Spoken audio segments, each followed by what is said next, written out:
Hi guys welcome back to my channel. Imagine me salary 50,000 కానీ మీరు 15,00,000 car కొన్నారు. షోరూంలో కారుకి ఇచ్చేటప్పుడు ఫీల్ చాలా బాగుంటుంది.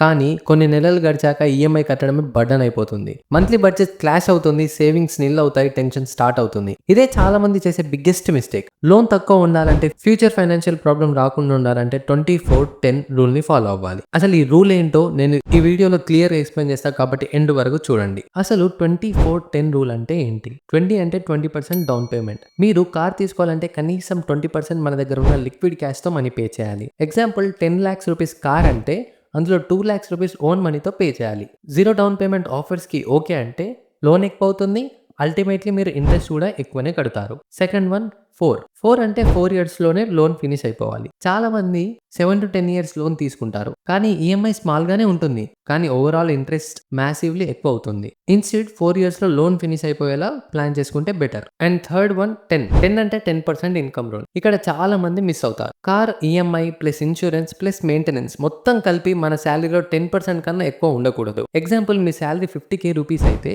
ఈఎంఐ 5kకి క్రాస్ అవ్వకుండా చూసుకోవాలి. కార్ అనేది స్టేటస్ సింబల్ కాదు, ఒక ఫైనాన్షియల్ డిసిజన్. అందుకే ఎమోషన్స్తో కాక క్యాల్కులేషన్స్తో తీసుకోవాలి. ఈ 24-10 రూల్ ఫాలో చేస్తే కార్ లోన్ వల్ల ఫైనాన్షియల్ స్ట్రెస్ పడకుండా హాయిగా ఎంజాయ్ చేయొచ్చు. ఫ్యూచర్ గోల్స్ కాంప్రమైజ్ చేయాల్సిన అవసరం ఉండదు. ఇప్పుడు ఇంపార్టెంట్ క్వశ్చన్ ఏంటంటే, మీ శాలరీకి తగిన కార్ బడ్జెట్ ఎంత? ఈ 24-10 రూల్ ఫాలో చేస్తారా లేక ఈఎంఐ ట్రాప్లో పడతారా? కామెంట్లో షేర్ చేయండి.